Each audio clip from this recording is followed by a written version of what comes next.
compartir, debatir lo que a ti, lo que a mí nos pueda interesar. Son muchas voces unidas en una, nadie te viene a callar.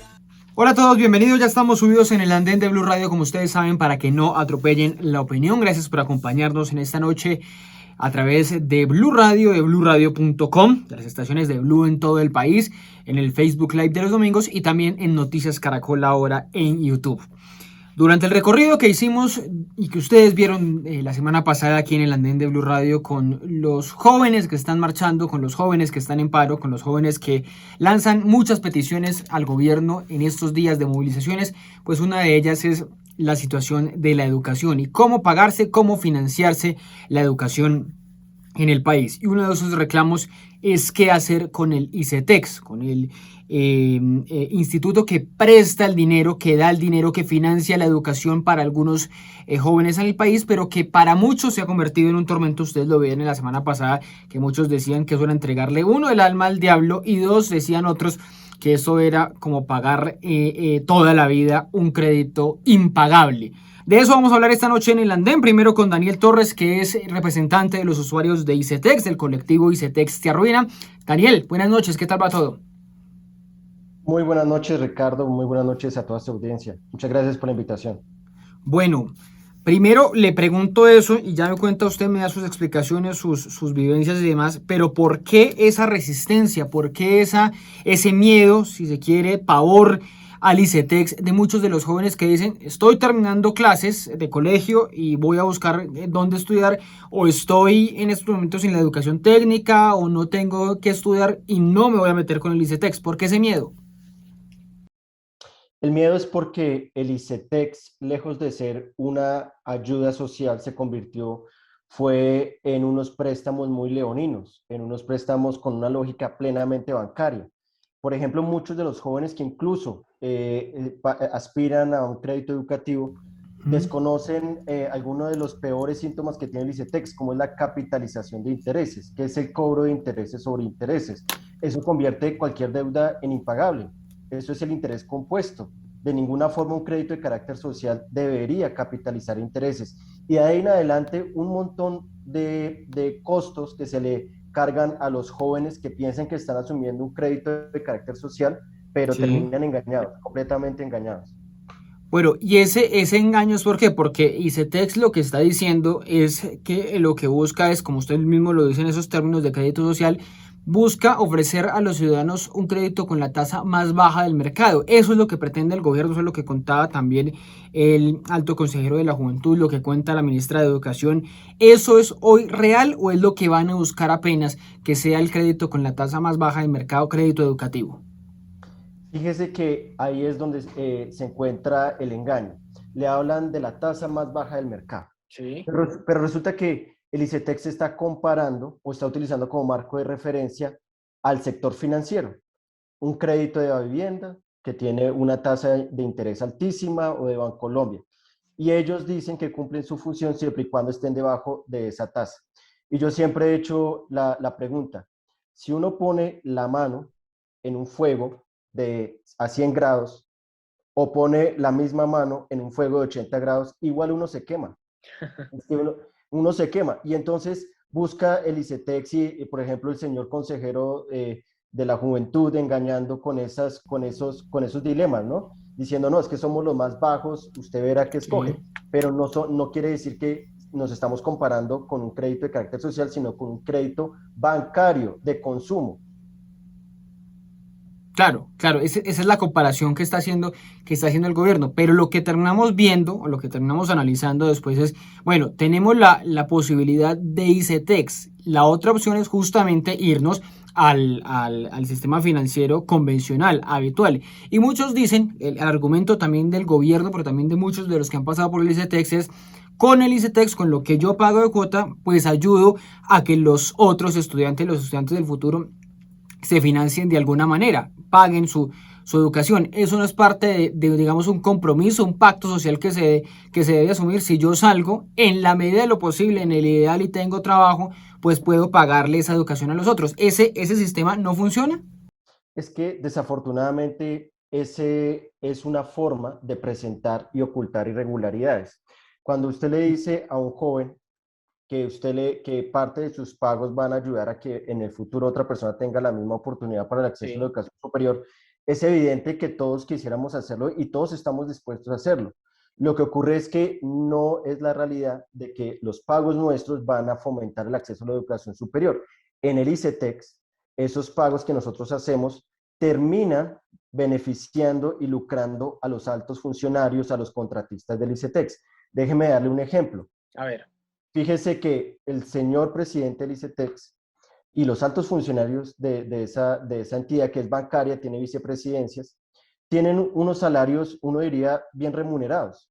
En un principio, póngale usted que el presidente del ICETEX puede estar rondando los 20 millones de pesos al mes, digámoslo solamente en salarios. Daniel, si un estudiante no accede al ICETEX por ese miedo que hemos venido hablando, ¿qué otras opciones tiene? Tiene la opción de entrar a una universidad pública que tiene una escasez, un déficit clarísimo en cupos, o tiene la posibilidad de ir a unos estudios técnicos, ahora va a haber matrícula cero en teoría para estratos 1, 2 y 3, o tiene la opción de no estudiar. La mejor opción en estos momentos es el ICETEX. Entonces, ¿qué hay que hacer con el ICETEX?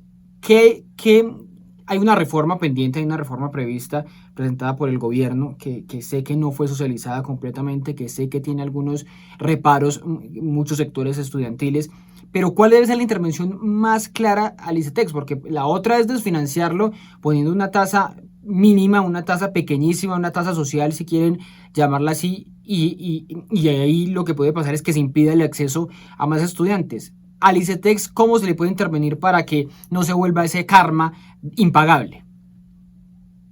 Bueno, lo primero hay que informar a la gente es que nosotros, los usuarios del ICETEX, hemos venido trabajando desde 2014 con el Congreso en aras de buscar alternativas, porque no puede ser que la única alternativa que tenemos en este país y que ofrezca el Estado es el ICETEX, una entidad Sí. que al final de cuentas se ha convertido en un banco.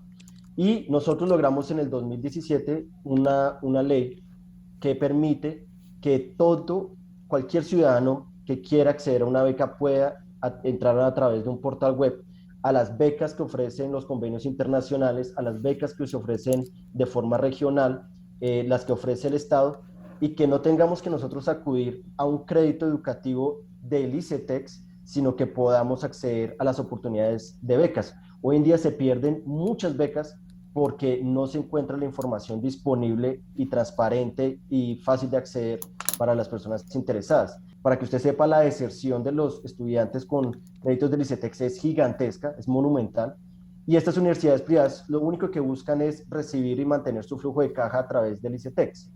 Lo que hacía el Fondo Nacional del Ahorro, que entregaba una tasa más competitiva de intereses, es que iba y se sentaba con estas universidades privadas y les decía, usted tiene que entregarle no solamente la educación, sino entre un 5 y un 50% de descuento de la matrícula a los beneficiarios del Fondo Nacional del Ahorro, quienes acceden a través de eso. Esa era una gran ventaja, pocos la conocían. Imagínense que el proyecto de ley que usted hace mención, el 417, que Sí. además entendemos que está moribundo, ellos convierten ese portafolio del Fondo Nacional del Ahorro, se lo apropia el ICETEX y elimina por completo la posibilidad alguna de que el Fondo Nacional del Ahorro siga entregando sus beneficios. Y se va a traer más de 15.000 jóvenes que tienen ahorita una obligación con el Fondo Nacional del Ahorro de los créditos educativos a las bases de datos, a la administración de ICETEX, que es por lejos una de las peores administraciones operativas y tecnológicas bancarias que tiene este país.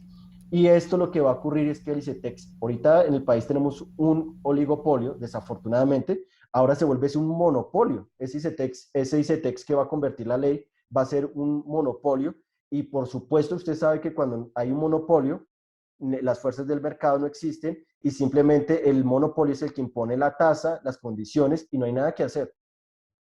Claro, pero la opción que otros han alegado acá es que deje engrosar el dinero de las arcas del ICETEX con financiación estatal y se vaya a las universidades públicas. Y con eso las universidades públicas en teoría aumentarían los cupos. Esa es una opción viable, empezar a adelgazar un poquito el ICETEX para que sea más, se reforme y sea más destinado a estudios en el exterior como estaba previsto en un comienzo, y aquí en lo local, en lo nacional, pues sea educación realmente gratuita y pública. Esa es una opción que usted considera como ya lo fue, como lo es en este momento representante de los usuarios de ICETEX.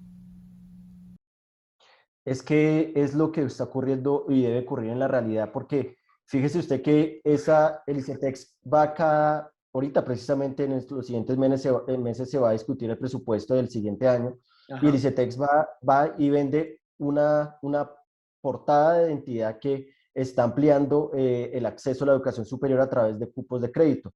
Lo que no le cuenta el ICETEX al país y oculta en esas presentaciones que le entrega el Congreso es que desde el 2015 el ICETEX tiene es una línea descendiente, una pendiente que no es una anomalía, sino ya es una certeza de que se está disminuyendo la cantidad de créditos que el ICETEX está colocando en cerca de Sí. un 40%. O sea, el ICETEX ya no está cumpliendo su misión. El ICETEX probablemente, si sigue comportándose como el banco que es y endeudando y convirtiendo jóvenes en víctimas, le garantizo que en los siguientes 5 años desaparece por cuenta propia, ni siquiera por nada más. Entonces el ICETEX ya no debería, de hecho, recibir más presupuesto de la nación, que además recibe muy poco, para que ustedes sepan, en comparación con lo que recibe lo que ellos llaman recursos propios. Realmente quien financia el ICETEX somos nosotros los jóvenes que pagamos las cuotas mensuales. Eso se convierte en lo que yo llamo recursos propios. Sí. Entonces, yo creo que el meollo del asunto ni siquiera se trata de la fuente de financiación del ICETEX, sino se trata de la forma en la cual ellos malogran que ese dinero que nosotros le entregamos termine es no beneficiando a futuros jóvenes que necesitan acceder a la educación superior, sino pues financiando y pagando y cubriendo los huecos que deja una mala administración. Y ese ha sido el recorrido del ICETEX desde hace más de 20 años, porque una de las leyes que lo transformó, la ley 1002 del 2005, le permite que funcione como una entidad que maneja dineros del Estado, pero se rige por el derecho privado. Y cuando se rige por el derecho privado, es una entidad que puede entregar contratos a dedo sin ningún tipo de supervisión y vigilancia, sin ningún tipo de coherencia con lo que debe ser la austeridad, y de esa forma no hay dinero que alcance. Nosotros, Daniel. Ricardo, sí. Sí. No, le iba a preguntar sobre una cosa para determinar una cosa que dijo ahora, y usted hablaba de los jóvenes víctimas, específicamente la palabra víctimas del ICETEX. ¿Por qué lo dice particular? O sea, esa situación que muchos cuentan de que es que estoy pagando 2 veces el crédito, que es que estoy colgadísimo, que es que me cobran mucho más de lo que es mi capacidad de pago, que me embargaron el salario, es muy común, solo pasa en los que llaman malas pagas. ¿En quiénes ocurre? ¿Cómo son las víctimas de carne y hueso del ICETEX? Pues fíjese que el ICETEX, cerca del 75% de sus usuarios que tienen un crédito con el ICETEX son de estratos 1, 2 y 3, Sí. la población más vulnerable. Estas personas toman un crédito con el ICETEX y terminan pagando 2 o 3 veces el valor del crédito, ¿cierto? Terminan embargados. Si entran en mora, el ICETEX no es una entidad que va a extender una mano, sino lo primero que hace es le arruina el futuro financiero que tenga, porque lo que hace es reportar a las centrales de riesgo. O sea, ni Sí. siquiera la persona no ha extendido sus alas. Si logra graduarse, que ese es algo ya que no ocurre con frecuencia con los usuarios del ICETEX, porque Claro, entran. porque esto es dinero incluso de algún semestre que hizo sin haberse graduado necesariamente. Sí, sí, y déjeme darle, pues le voy a dar un dato que, no, que obviamente el ICETEX busca ocultar. Mire, solamente en los últimos 10 años, desde el 2010 al 2020, han desertado usuarios del ICETEX o que tienen un crédito con el ICETEX de la universidad en la cual estaban, más de 207.000 jóvenes. Por falta de pago, por no poder pagar. Por muchas razones. Le voy a decir, una de las razones que más frecuentemente nos llegan a nosotros esas quejas es que el ICETEX no le desembolsa a Mm, tiempo ok, el sí, valor de la sí. matrícula. Entonces, ¿qué ocurre? Entra un joven cuando estudia, tiene que enfocarse en estudiar, desde que se levanta hasta que se acuesta. Ese debe ser su enfoque. En el ICETEX, como son personas de estratos 1, 2 y 3, ellos no tienen otro recurso más que los que le entregue el ICETEX. Eso, uno no puede ir a pedirle a un tío o a un banco. Entonces el ICETEX, primero que todo, desembolsa de forma tardía a las universidades y las universidades les dicen, lo siento, usted ya no puede venir.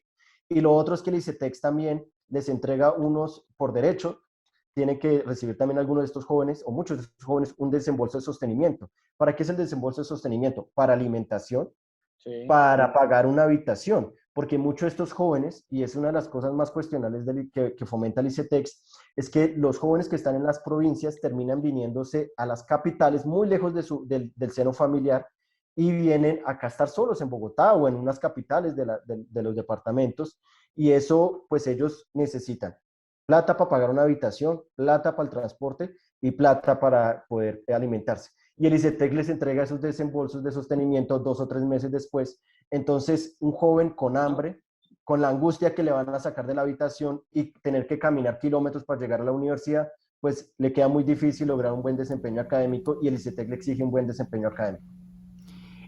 Daniel, hay una opción que se abrió, que se planteó en algún momento en la campaña presidencial de Colombia, pero que estuvo presente también en la campaña de Estados Unidos, por lo menos en la campaña electoral del Partido Demócrata, y era condonar las deudas de los estudiantes. Era una propuesta de Bernie Sanders. ¿En Colombia es viable eso, condonar las deudas del ICETEX, que el Estado asuma completamente esas deudas y a través de otros impuestos se paguen, y a partir de ese momento borrón y cuenta nueva y haya educación superior gratuita para todos? ¿Eso es viable? ¿Cuánto costaría? ¿O es una idea demasiado populista?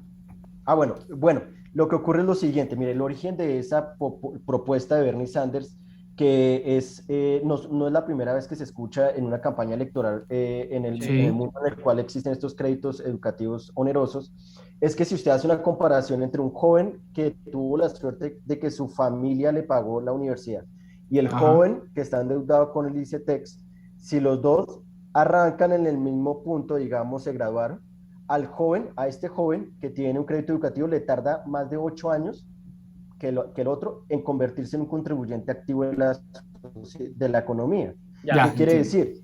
Este joven que no tiene el lastre y el peso de un crédito educativo del tamaño del ICETEX, puede conseguir rápido un crédito hipotecario porque no está en primer lugar reportado como los deudores del ICETEX, puede dedicar sus recursos para mejorar sus estudios con especialización, puede invertir en emprendimientos. Este joven, el ICETEX sí o sí le obliga desde el instante en que termina el título, el programa educativo, le tiene que cobrar la cuota, y si el joven solo gana 1.400.000 y la cuota es de 800.000, pues le quita los 800.000 o le embarga la casa y lo reportan en las centrales de riesgo. Entonces, el objetivo de esa propuesta es que los jóvenes que tienen un crédito educativo no les tome tanto tiempo en convertirse en contribuyentes activos de la economía. El costo para la economía colombiana, Ricardo, a raíz de los créditos educativos del ICETEX, porque bloquea la movilidad social de estos jóvenes, es de billones de pesos, porque estamos hablando de una población superior a los 680.000 jóvenes. Nosotros los usuarios del ICETEX no estamos pidiendo condonación de las deudas completas. Eso quiero que quede claro, porque eso en buena parte, obviamente, un país con los estados financieros que nos va a dejar este gobierno no tiene el bolsillo. Lo que nosotros pedimos es que se condone y se reconozcan los intereses por capitalización de intereses hacia la deuda, que se busquen programas de liquidación acelerada de la deuda. Entonces, por ejemplo, si usted le llega al ICETEX, y esto ocurre en el sector bancario, usted dice, mire, la verdad, yo debo 100 pesos. Esos 100 pesos están distribuidos en 15 años. Yo le llego mañana con los 80 pesos. Usted le sirve, señor ICETEX, 80 pesos más hoy que dentro de 15 años. Hágame un descuento, porque yo conseguir ese dinero probablemente me tuve que endeudar con otra persona o con otra entidad, o es un sacrificio gigante y vendí un vehículo para pagar eso, o hice un sacrificio, no sé dónde sacó la plata. De acuerdo, sí. Y nosotros le decimos cosas razonables. ¿Cómo es que usted, si le traen, viene alguien y le dice quiero liquidar el crédito, usted no le entrega ningún descuento? Daniel, un par de preguntas finales sobre casos personales. El mío, si lo voy a decir, estudié con ICETEX pregrado y posgrado. Había momentos en que uno se colgaba, se atrasaba, estuve reportado, por supuesto, pero se pudo pagar el crédito, mal que bien se pudo pagar, no con esos mismos intereses. ¿Por qué a algunos nos va mejor que a otros? ¿Por qué a otros se cuelgan o los embargan o las cuotas les salen muy altas? ¿Por qué esa diferencia entre unos casos más exitosos, unos casos más favorables y otros, por supuesto, que los hay, usted los ha documentado, muchos más negativos, mucho más dramáticos? Bueno, lo primero que hay que dejar es que el ICETEX no puede ser los juegos del hambre, en Mm, los cuales uno tiene que literalmente dejar la vida, dejar sus proyectos que tiene. Es que usted me imagino recordará que cuando usted se graduó, usted quería comerse el mundo.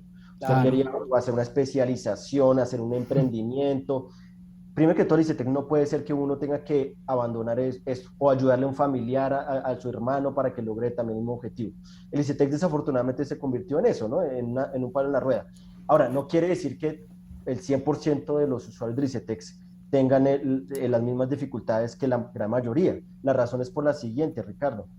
Una, porque hay unos créditos del ICETEX que desafortunadamente son muy pocos, eso es lo cuestionable, que entregan tasa de interés igual al IPC, o sea, tasa de interés real cero. Sí. Esa debería ser la realidad para todos, no para unos pocos. Lo que ocurre es que el ICETEX va y les vende a estos jóvenes que aspirantes a un crédito educativo que todas las líneas prácticamente son de esa naturaleza generosa, como debe ser, pero no lo es. Entonces, ¿Y por qué a unos le entregan con mejor tasa y a otros con menos favorable? ¿De qué depende? mire, el ICETEX es un enredo de entidad. El ICETEX parece un malabarista. Tiene más de 70 líneas de crédito y más de 576 fondos en administración. Mm. Y entonces esos son productos financieros. Y entonces es cuando usted va a un banco, como el ICETEX es literalmente calcado de un banco, usted puede acceder a diferentes productos financieros. El ICETEX dice, para el portafolio de la línea de crédito Access, que es la peor de todas, la tasa de interés es del IPC más 10. Y entonces resulta que ahí mete a un montón de gente, porque el ICETEX lo que hace es que caracteriza a los aspirantes y les dice, no, usted váyase por este ladito. Y a los pocos que pueden acceder a un crédito educativo con IPC del ICETEX, pues es muy difícil acceder a ellos, porque es una fracción muy pequeña. Daniel, y una pregunta final, bueno, hablando de todo esto de malas administraciones, de que es un banco más que un servicio social estatal, ¿quién, para quienes están pensando, como le decía ahora, en ir a estudiar en estos momentos, ¿qué opción tomar? ¿Cómo buscar educarse? ¿Cómo buscar educación superior gratuita? ¿Meterse al ICETEX de alguna manera? ¿Descartar el ICETEX? ¿Cuál es el negocio? O sea, ¿cuál es el mejor negocio para entrar a estudiar en estos momentos de protestas que estamos viendo que muchas lo son por jóvenes que ni siquiera estudian ni trabajan? ¿Qué deben hacer entonces? ¿Qué consejo? Mire, mi consejo a ellos, desafortunadamente no es que yo pueda decir que el gobierno nacional tiene una amplia oferta de diferentes formas para acceder a la educación superior. Ese es un problema del Estado y no solamente de este gobierno, sino los De los anteriores. anteriores, claro. Sí, se enfocaron todos en el ICETEX. Entonces, las alternativas son muy escasas y pobres. Por eso es justo que salgamos todos a reclamar que la gente pueda acceder a diferentes alternativas para la educación superior o para la educación técnica. Y hoy en día lo poco que hay busquen muy bien las becas, porque hay becas que el ICETEX las oculta, el ICETEX no las presenta de forma que las personas puedan acceder rápido a toda la información.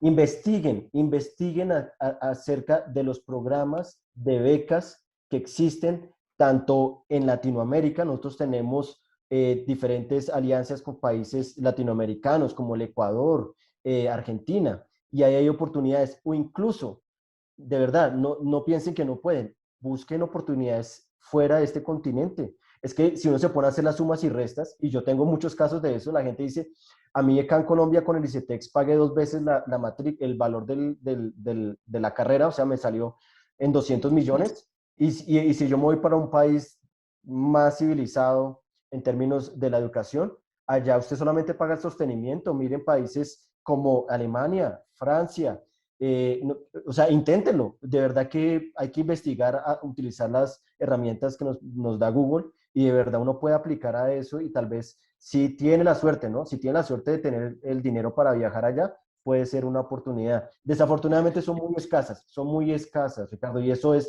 por eso este reclamo de nosotros los jóvenes es justo y es necesario, porque no puede ser que el ICETEX sea el único vehículo para acceder a la educación superior si no contamos con los recursos financieros. Es desafortunado. Nosotros, para Ricardo, yo quisiera aquí de una vez darle una de nuestras propuestas que vamos a lanzar, y es que nosotros proponemos que el ICETEX se acabe. Pero nosotros no pedimos que simplemente se acabe y nos quedamos sin nada. Nosotros pedimos es que se reemplace esta entidad que ha causado tantas víctimas y la reemplace por el Fondo para la Promoción del Talento Colombiano, no una entidad bancaria, una entidad que promueve el acceso del talento, porque el ICETEX lo que está haciendo es una cosa gravísima, y es que solamente está permitiendo el acceso a la educación superior utilizando, por ejemplo, algunas limitantes como el mérito. El mérito es de lo más excluyente en este país. Hay gente que nace en provincias con unas dificultades. Sí, los colegios no son iguales nunca. Los colegios no son iguales nunca. Y el ICETEX se apunta a mérito. Entonces nosotros proponemos es un fondo. Un fondo es muy distinto a una entidad financiera. Una entidad financiera, exacto. Un fondo le permite a usted incluso entregar becas, incluso entregar préstamos supremamente sociales con formas de pago mucho más alineadas a la realidad de los jóvenes. Bueno, pues quedamos con esa idea, Daniel, que ustedes plantean de no solamente reformar con algunas cosas, y dirían en estos días que estamos hablando de reformas cosméticas como la de la policía, reforma cosmética al ICETEX, sino un cambio, un fin de la era de lo que es el ICETEX como entidad financiera y la posibilidad de abrir paso a otra entidad. Vamos a ver de dónde saldrían esos recursos, que es también la clave en estos momentos de discusión en el país, discusión que habrá que hacer ahora, pero seguramente que se tendrá que hacer el próximo año con nuevo gobierno, con nuevas elecciones, con nuevo Congreso. Pues Daniel Torres, vocero de los estudiantes, de los usuarios del ICETEX, del colectivo ICETEX Te Arruina, muchas gracias por estar subido esta noche en el andén. Pues muchas gracias, Ricardo, por permitirme este espacio, un espacio que escuchamos todos los jóvenes, y es de gran valor porque una de las cosas más importantes cuando uno tiene 16 o 17 años y aspira a un crédito del ICETEX es estar informado. Sí. Solamente a través de tener la información completa uno puede hacer una decisión o tomar una decisión racional. Desafortunadamente, cuando un joven se sienta a los 16, 17 años enfrente a un asesor del ICETEX que su única función es colocar créditos, el ICETEX no le entrega toda la información, como que capitaliza intereses y que va a tener estas dificultades, y las personas terminan tomando decisiones irracionales que van en contra del bienestar de estos jóvenes. Entonces, ese espacio que usted me brinda es fabuloso para informar a las personas y que tomen la mejor decisión. Si van a acceder a un crédito del ICETEX, busquen las líneas que tienen el valor del IPC no más. No se dejen meter las líneas que tienen IPC más 10. O que sepan los riesgos y saben a qué atenerse. Exacto, conocer qué tanto se pueden endeudar, cuál es la capacidad de pago, cuál es la cuota que pueden pagar al año, a cuántos años la pueden pagar, en fin, todas esas cosas que uno no piensa cuando entra al crédito de ICETEX y por el que termina respondiendo cuando se gradúa. Pues Daniel, muchas gracias, a ustedes también muchas gracias por escucharnos, por acompañarnos estos minutos aquí en el andén de Blue Radio. Ya vamos a hablar justamente de eso para que ustedes nos cuenten sus experiencias. ¿Es ICETEX o ha sido ICETEX para usted un buen o un mal negocio? Aquí seguimos en el andén de Blue Radio para que no atropellen la opinión. Si ustedes los jóvenes no asumen la dirección de su propio país, nadie va a venir a salvárselo, nadie. Súbete al andén, que no atropellen tu opinión. Gracias por seguir con nosotros en el andén de Blue Radio, como ustedes saben, para que no atropellen la opinión. Gracias por acompañarnos a través de las estaciones de Blue, en bluradio.com, en el Facebook Live de los domingos y en Noticias Caracol ahora. Seguimos hablando ahora en el debate sobre ICETEX, sobre esa posibilidad que han planteado los estudiantes de buscar préstamos a través de ICETEX para financiarse la educación. Les preguntamos a ustedes, ¿es un buen, un mal negocio que un joven que salga del colegio, un joven que quiera ampliar su educación superior recurra al ICETEX? Pues de eso vamos a hablar esta noche con quienes ya ustedes vengan a escuchar, están subidos en esta noche del andén, están subidos en esta noche Alejandra Sánchez, Santiago Rincón y Daniel Peña. Ustedes, muchas gracias por acompañarnos, y esa es la pregunta que quiero empezar a hacerles a ustedes para comenzar esta discusión de esta noche. Alejandra, empiezo con Alejandra preguntándole sobre todo que esta semana ha estado muy, muy activo el tema de ICETEX otra vez, no solo por lo que les contaba en las universidades, los estudiantes han vuelto a poner sobre la mesa el tema, sino también que hubo un debate de control político esta semana en el Congreso planteando ese tema, planteando el tema del futuro del ICETEX. Y bueno, usted, Alejandra, estuvo allí. ¿Buen negocio, mal negocio? ¿Cómo sale sacar un crédito con el ICETEX? Alejandra, buenas noches. Buenas noches, Ricardo. Gracias por la invitación. Un saludo a mis compañeros y un saludo a todos los oyentes, los y las oyentes. Bueno, no, realmente el ICETEX es un modelo de negocio muy parecido al de un banco y realmente desde el movimiento estudiantil en el 2018 estamos denunciando las irregularidades que hay en la prestación de este servicio en el marco del entendimiento de que la educación en Colombia es un derecho fundamental y debe garantizarse de manera, o debería garantizarse de manera universal, tender a la universalidad. Entonces, en el marco de entender que la educación es un derecho y no un negocio, entidades como el ICETEX, en lugar y contrario a ser una puerta de acceso a la educación, se ha convertido en una barrera. Y hemos visto que el dinero que le hace falta a las universidades públicas, que ya lo hemos expuesto en 1000 programas, que el déficit presupuestal es de 18,2 billones de pesos, en el que podrían funcionar mejor, podrían ofrecer más cupos, podrían garantizar la educación como un derecho. Ese dinero, en lugar de irse a las universidades públicas, se está yendo a las universidades privadas a través del ICETEX y a través de créditos educativos que lo que hacen es en altísimas cuotas y en altísimos costos de intereses, clavar al estudiante prácticamente 10 años en un contexto donde los jóvenes no conseguimos empleo, menos las mujeres, y nos cuesta demasiado dar ese salto de la educación superior al mundo laboral, porque este es un país que no tiene hoy esa capacidad, digamos, económica para brindarle garantías laborales a la juventud. Esa es la verdad. Y en gran medida por eso los jóvenes están en la calle, porque son jóvenes que de verdad no tienen ninguna oportunidad, ninguna puerta abierta. Y en cambio el ICETEX lo que hace es constituir una barrera para ese acceso a la educación. Es un pésimo negocio para el estudiante, pero también es un pésimo negocio para el país, porque además de que para nosotros nos sale muy costoso adquirir un crédito, o sea, hay jóvenes que están pagando cuotas mensuales de 2,5 millones. O sea, cuotas de 2,5 millones. Y además de que nos sale muy caro para los jóvenes endeudarnos, le sale muy caro al país, porque el ICETEX se ha venido financiando a través de créditos con el Banco Mundial, ha conseguido 4 créditos por más de 800 millones de dólares que se pagan en dólares, que ustedes saben que cambia que la tasa de cambio, pues no la podemos sí, adivinar, y entonces los intereses de esos créditos con los que se financia el ICETEX y financian líneas de crédito como las ACCES y las PACES, entonces le sale demasiado costoso a Colombia adquirir esos créditos con el Banco Mundial. Por eso le hemos dicho, mal negocio para el estudiante, mal negocio para el país.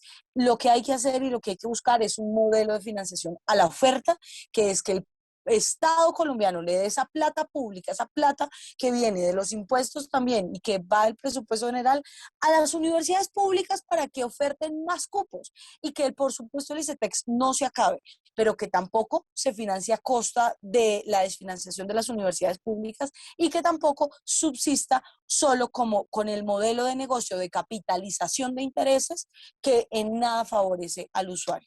Alejandra, me decía, ¿se endeudó ICETEX o crédito de universidad? No, me endeudé con una fundación de mi pueblo que es de Río Negro, Antioquia. Ah, bueno, Pero, ya me cuenta ahí la bueno, experiencia de cómo hizo para pagar, porque es que muchos dicen, bueno, yo me voy para este lado, me voy para este otro, buscar financiación por todo lado. Sigo preguntándole a Daniel y cada uno ahorita me cuenta su experiencia de cómo se endeudó, cómo estudió. Daniel, negocio bueno, negocio malo, llegar a recurrir al ICETEX para financiar la educación de los jóvenes, que es otra de los reclamos, lo mencionaba Alejandra y lo hemos escuchado en muchas de las protestas en las calles, Daniel. Bueno, hola Ricardo, a Santiago, a Alejandra y a todos los que nos escuchan hoy. Es un negocio, en últimas estoy de acuerdo en varias de las cosas que hizo Alejandra. Yo soy uno de esos del 90% de los que tienen crédito con el ICETEX hoy en día, que decía Alejandra. Soy estrato 3, tengo 2 créditos, uno del pregrado y uno del posgrado. Ambos los estoy pagando con el trabajo que hoy tengo, y también soy de una de las personas que me sentía muy identificado con Alejandra, que paga alrededor de 2 millones mensuales de crédito, el ICETEX. Y esto tiene, digamos, de fondo y de forma mucho y de largo también. creo que hay un problema en la forma en cómo se concibe la educación superior y es un privilegio. Y creo que ahí es creo que hay ahí una barrera grande. Yo, digamos, sí me alejo de esa postura de ver al ICETEX como un obstáculo o como un enemigo al estudio, porque soy un caso de los que actualmente tengo un pregrado y un posgrado gracias a, no digo que gracias al ICETEX, porque al final uno lo está pagando, pero sí gracias a esa opción que en su momento presenta tasas de interés mucho más bajas que un banco comercial. Eso partamos de ahí.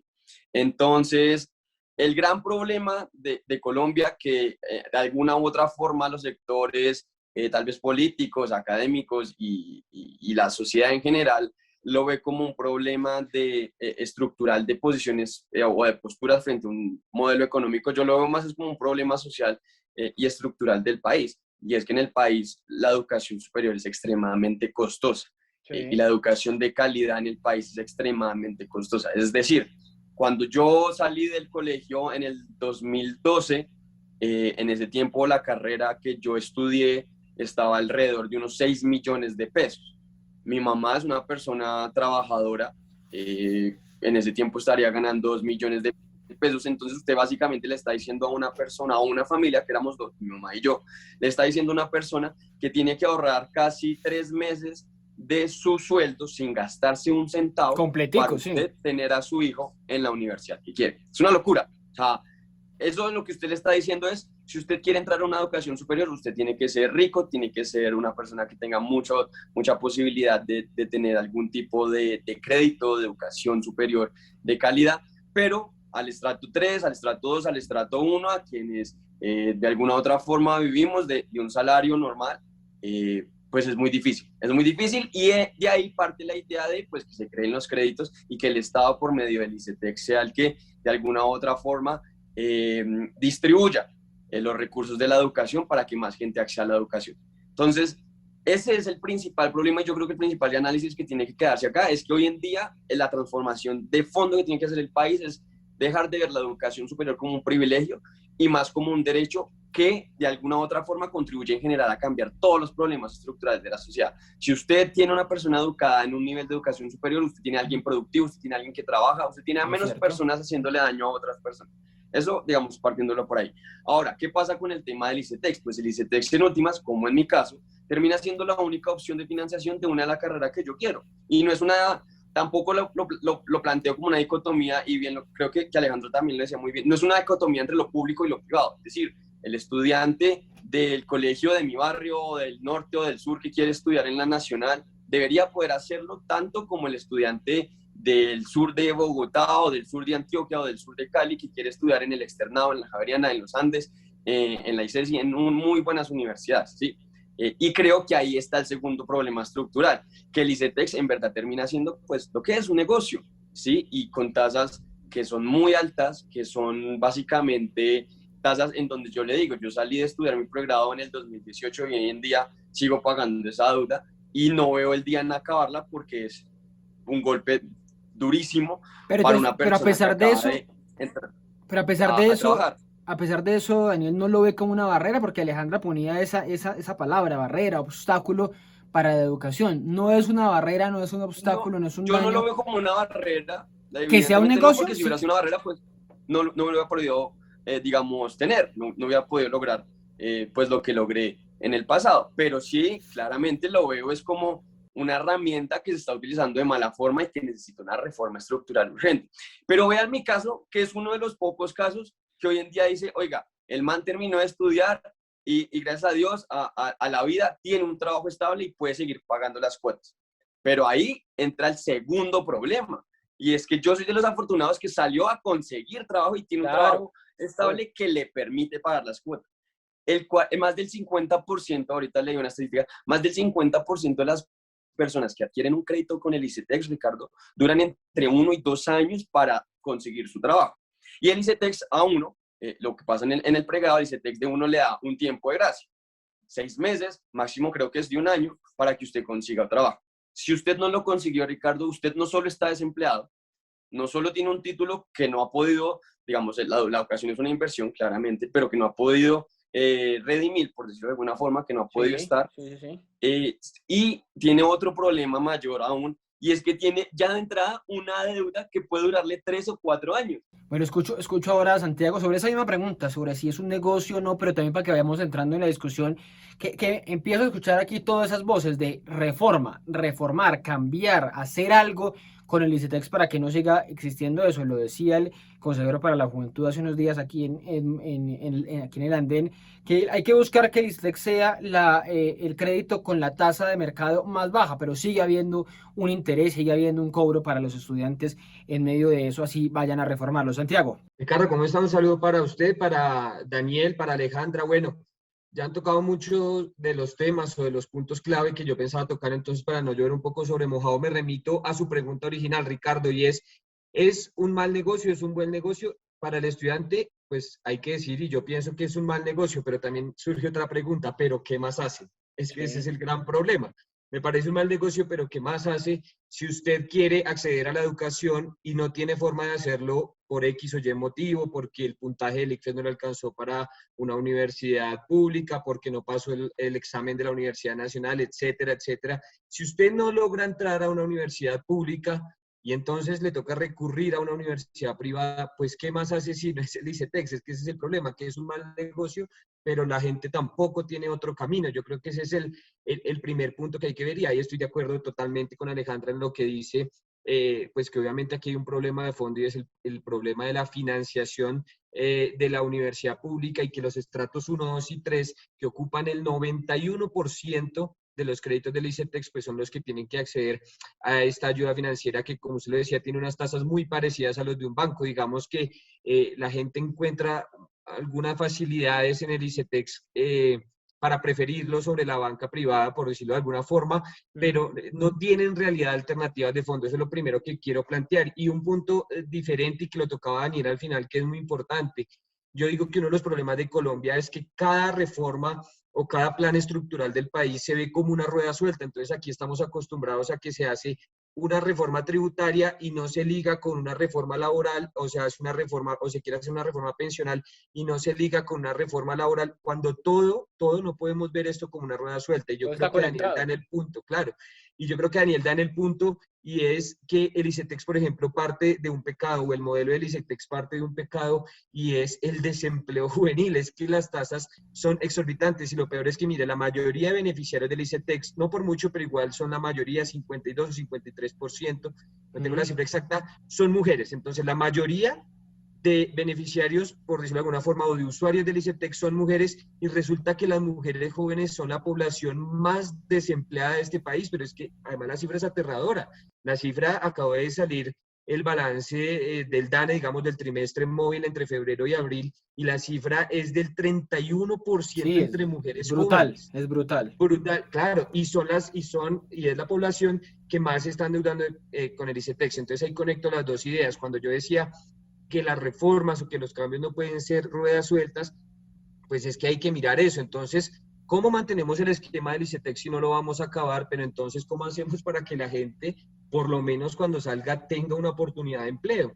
Yo quisiera ver, por ejemplo, el tema de la medicina. Es que de verdad me parece, y también conecto con la idea de Daniel sobre los costos, me parece exorbitante, porque lo viví en mi familia con una persona que quería estudiar medicina en Bogotá, no pasó a la nacional porque es realmente difícil por el tema del examen. Y yo me puse a averiguarle, me dijo, ayúdeme a averiguar porque vive en otra ciudad. Y le cuento, la universidad más barata, la más barata, ni siquiera tiene certificación de alta calidad ni nada, la más barata de medicina vale 11 millones de pesos el semestre. Y son 12 semestres. Y son 12 semestres. Medicina ni siquiera son 10, son 12 semestres, o sea, más de 130 millones. Imagínese usted una deuda de esas para que la persona salga como médico general a ganar 2 millones. Vale 20. 2 millones. 25. 25 millones. ¿Para qué? Para que la persona salga de una universidad sin acreditación de alta calidad, seguramente, lastimosamente, porque eso es lo que pasa en el país, a ganarse 1.500.000, 1.800.000, No, 2 o lo que reclaman los médicos ahora, que son con prestación de servicios, puro contrato de prestación de servicios, que es la situación laboral más indigna. Exacto. Esa es la realidad de la mayoría de los empleados jóvenes. Todos trabajan en tercerizados o en la informalidad de algún modo por prestación de servicios que les renuevan el contrato cada 3 meses y que los dejan 2 o 3 meses sin contrato, 4 meses, y les toca ahí rebuscarse en lo que tengan, a pesar de haber salido de una universidad de renombre privada o la pública mejor. Esa es la realidad del desempleo juvenil hace muchos años y por eso hay miles de jóvenes protestando en las calles. Hablando de las protestas, Alejandra, y me quedo con usted de nuevo, porque hay una cosa que mencionan todos y hablan del estrato 1, 2 y 3. Estos 3 estratos ya tienen o van a tener por lo menos un beneficio durante el próximo semestre, que es el de matrícula cero. Es decir, en teoría se libran de ese karma del ICETEX. Y quieren que el ICETEX se vaya convirtiendo en otra cosa, pensando otra vez en estudios en el exterior o en los estratos más altos si alguien lo requiere. Pero esa deuda de la matrícula cero o esa posibilidad se agota o se agotará porque los recursos no son fáciles de obtener. Hablan de hasta 300.000 millones de pesos al mes para poder obtener esa plata sin una reforma tributaria, que fue de donde empezó toda esta discusión. Entonces, Alejandra, ¿nos salvamos del ICETEX o se salvan los estudiantes de 1, 2 y 3, estratos 1, 2 y 3, con esta política de gobierno de matrícula cero que la quieren volver política de Estado, o no es tan fácil decirlo de esa manera? No, yo creo que hay que decir 3 cosas.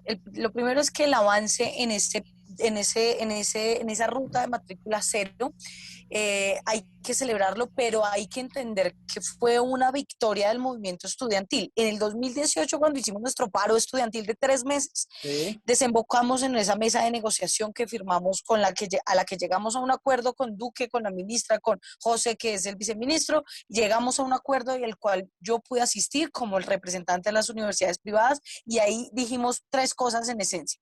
Es necesario reformar la ley 30, es necesario reformar el ICETEX, es necesario reformar el sistema general de regalías, pero a la par es necesario en estos 4 años de gobierno subirle el presupuesto a las universidades públicas por encima del IPC para empezar a cerrar ese hueco presupuestal de 18 billones que se ha creado. Entonces, así fue, quedamos en eso. La comisión de reforma al ICETEX se conformó porque en ese paro estudiantil exigimos que se reformara el ICETEX, y yo fui a esa comisión de reforma al ICETEX por parte de ACRES. Pero a la par se aumentó el presupuesto público anual para las universidades públicas, que en Colombia son 62 instituciones de educación superior públicas. Perfecto, ahí estamos de acuerdo. En el marco del seguimiento y del cumplimiento de esos acuerdos, dijimos, en el 2019 hay una crisis económica terrible, tenaz, miremos la posibilidad de garantizar matrícula cero. Entonces el gobierno nos dijo, no hay plata, perfecto. Nosotros igual insistimos, y esos recursos se fueron dando a las universidades públicas. En el 2020 llega una pandemia y decimos, no, este sí es el año en el que tienen que garantizar matrícula cero porque las mayorías de personas se van a quedar sin empleo, Es decir, fue una exigencia desde el 2020 en un pliego de emergencia que presentamos como haciendo parte del Comité Nacional de Paro desde el 2019. O sea, llevamos en esa exigencia de matrícula cero, y el gobierno nacional el año pasado dice, no hay plata para garantizar matrícula cero, pero vamos a intentar. Y lo cierto fue que cuando hizo ese primer anuncio de matrícula cero el año pasado, la responsabilidad financiera se la delegó a las universidades. Entonces la matrícula cero fue, nosotros ponemos la mitad, pero las universidades ponen la mitad, o sea, les va a tocar volver a retrasar esa tarea de cerrar ese hueco presupuestal, porque las universidades no tienen cómo poner la mitad de esos recursos, pero les tocó sacar de donde no tenían para lograr que los jóvenes no desertaran, que no tuvieran que pagar esas altas matrículas que también hay en las universidades públicas a raíz de la desfinanciación presupuestal. Pero con lo que hay hoy, Alejandra, ya no hay que buscar el ICETEX, o sea, los estratos 1, 2 y 3 ya se libran del ICETEX.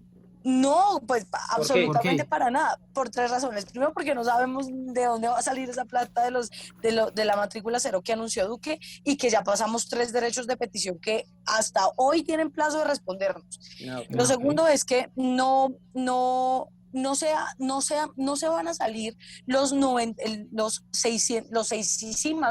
500.000 usuarios del ICETEX, es que es 500.000 de jóvenes que son estratos 1, 2 y 3, a razón de que cuando no hay cupo en las universidades públicas, pero además porque igual quedan con la obligación financiera hasta que la terminen de pagar, así sean 10 millones de pesos o 15 millones de pesos para una persona de estrato 1 o 2, es demasiado dinero. Yo estoy endeudada y a pesar de que tuve una beca de la mitad, debo 50 millones de pesos, es mucha plata.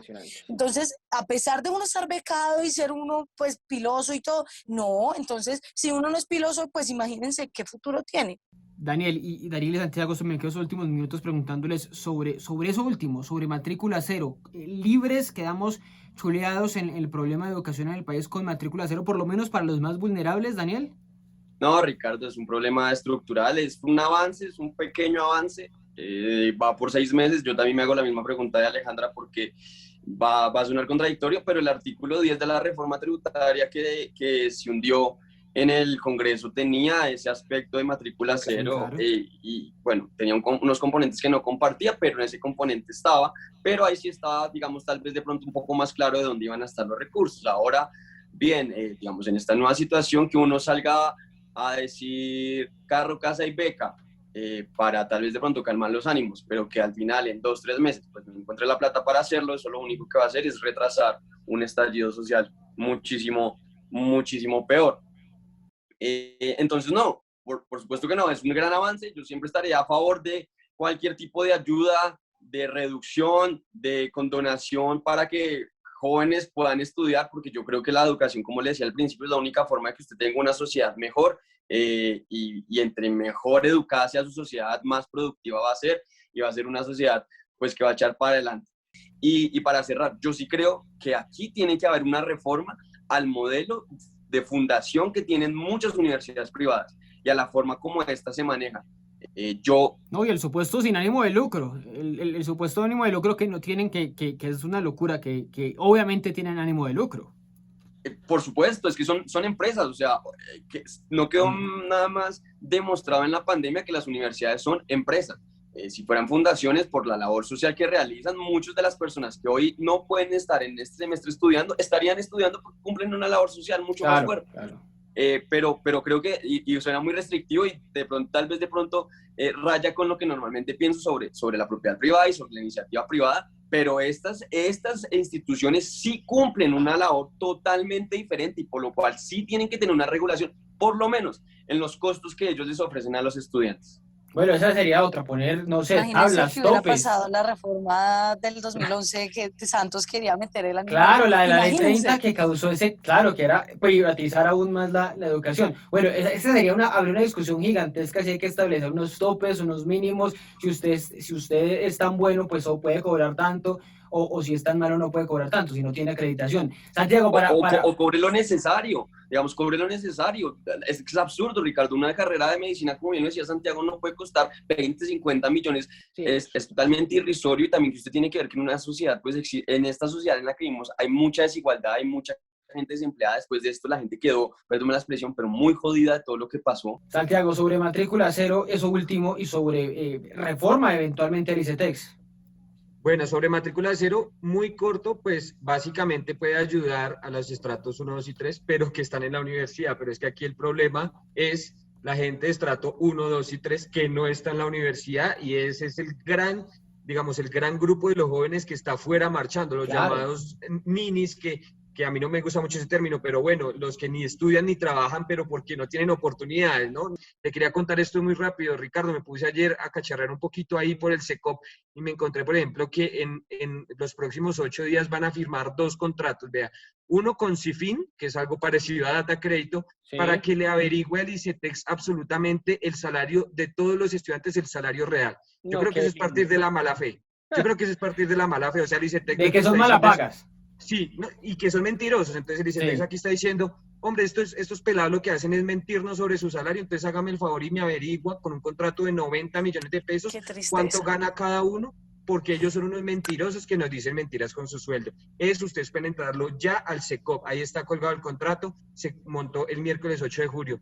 Y además, rápidamente, en 8 días se firmó un contrato por 176 millones, se lo leo tal cual, para contratar servicios especializados de cobranza que se encargará de la localización de los deudores de la entidad. O sea, vamos a perseguir a los deudores del ICETEX. No, pero es el colmo. Los mensajes del ICETEX llegan cada media hora a su celular, al Imagínese, mail. y ahora lo van a Esa tragedia rastrear, mayor. usted se Está pierde. demandado por hostigamiento y por, bueno, y por persecución. esa no Está la sabía. demandado. Yo se Es los que Puedo dar fe de eso, que usted se pasa un día, media hora, y no solo en su celular, sino el del de su codeudor, en mi caso mi madre, y del de toda su familia, ¿Pero por qué? ¿Porque se retrasa qué? ¿Un día o por qué? un día de la cuota, o por ejemplo, a veces pasa que uno paga antes y entonces también le están llegando mensajes ya desde de la siguiente cuota. Es una cosa absurda, o sea, en verdad, y no sabía eso que contaba Aleja, que está demandado, porque yo puedo dar pruebas de esa demanda que es cierto. De hostigamiento, dice dice Alejandra. Alejandra. Hostigamiento. Exacto, es hostigamiento. Pues es que el ICETEX tiene varias demandas, pero realmente hay un problema de salud mental enorme en la juventud y hay una relación, no sabemos de qué tipo, pero hay una relación entre los deudores del ICETEX y su incapacidad también y su poca salud mental, porque en los últimos años de la tasa de suicidio ha aumentado increíblemente, exponencialmente, y muchos de esos jóvenes han estado endeudados con el ICETEX. No puedo decir que sea causal o proporcional, pero sí lo cierto es que tiene que haber algo que cambiar en esa entidad, porque no puede ser una agonía, una cruz la que los jóvenes carguemos por el hecho de ingresar a la educación superior. Y a la par el ICETEX está demandado por Manuel Sarmiento, concejal de Bogotá, por la capitalización de intereses, porque es completamente inconstitucional. Y la Corte Constitucional, Sí, el lo Consejo mismo, Estado Al inicio. le dio vía libre a esa demanda, porque el ICETEX dijo no, esto no es cierto, y aún así le dieron vía libre, porque es muy cierto que esa forma, que fue algo muy parecido a lo que pasó con los créditos de UPAC, no es legal, porque se cobran intereses en el periodo de estudios, en el periodo de gracia y en el periodo de pago. Entonces se cobran intereses sobre los intereses causados, y eso es ilegal. Si esa demanda la llegamos a ganar, le tienen que reliquidar los créditos a todos los usuarios, porque no puede ser que nos sigan cobrando. Eso de la reliquidación antes de la condonación creo que es una de las apuestas de muchos. Pues gran revelación, Santiago, sobre esos dos contratos indignantes, aterradores de persecución del ICETEX. Vamos si usted no lo facilita, colgarlo en las redes de Blue, en las redes de nosotros también, para que le echen una mirada a esta otra joyita del ICETEX, Santiago. Sí, claro que sí, ¿no? Y de verdad es que lo que decía Alejandra es aterrador, es decir, yo tengo la fortuna de que, bueno, digamos, no recurrí al ICETEX, pero, o sea, usted salir, conseguir un empleo y que lo estén persiguiendo, y que ahora le digan que es un mentiroso, que no les dice con sinceridad cuánto se gana, entonces que van a poner una empresa a que le averigüe, a ver usted si tiene algún aporte de seguridad social o no, para poder calcular su sueldo, y además de eso entonces van a pagar 176 millones de pesos para localizarlo. O sea, imagínese, Daniel, si a usted ahorita me mandan mensajes de texto y todo, ahora ¿cómo será cuando se con la contrato? No, pues el chip, o sea, ya me le llegan a la van a casa, poner man, chip me del llegan a la IMPEC, casa. ya no va a ser chip del IMPEC, sino chip del ICETEX, para saber dónde está usted gastándose la platica, si está Y si esa está es la rumbo, percepción además. de todo el mundo, Esa y es porque muy triste. mi aporte personal, además de la persecución, es el embargo. A mí me pasó amenaza de embargo, a mi novia le pasó que sí le embargaron, y mi novia se estaba al día, y amenaza de embargo porque se retrasó unos días. La verdad Y es que vea las historias son que muchas. es sobre o sea, vea que es sobre un derecho. Yo sí quiero hacer mucho énfasis en eso. No es que usted se esté comprando un lujo, no es que usted esté, Que esté digamos, paseando. sacando de lo que le sobra para comprarse una chaqueta, no. Es porque usted lo necesita, porque es su futuro, porque es una inversión a largo Ya, plazo, de y eso acuerdo. no Pero puede ser además de esa es forma. una obligación también del Estado en el sentido de derecho, en el sentido de derecho público, es una necesidad de una... Esa es otra discusión, si el Estado exactamente debe proveerlo de forma gratuita o debe dar las garantías, pero digamos, aquí las garantías están, pero a un costo bastante alto. Pues esa Pues es esa A es eso una me de las- refiero con que se ha constituido en una barrera y no al contrario, en una puerta. Y ese es el problema. una puerta abierta. Pues Alejandra, a Santiago, Daniel, muchas gracias por estar subidos esta noche en el andén de Blue Radio. Obviamente pusimos este tema sobre la mesa porque es uno de los puntos que están en el paro. Veremos si sirve de algo esta movilización de estos días para que la reforma al ICETEX sea un poquito más concertada, un poquito más grande, o no sé, lo que dicen algunos como los de ICETEX te arruina, acabar con lo que hoy existe del ICETEX, con lo que hoy se llama ICETEX, y buscar otro fondo diferente para financiar la educación de los estudiantes. A ustedes también muchas gracias por acompañarnos en el andén de Blue Radio. Nos escuchamos y nos vemos la próxima semana con otro tema, otro personaje, para que no atropellen la opinión.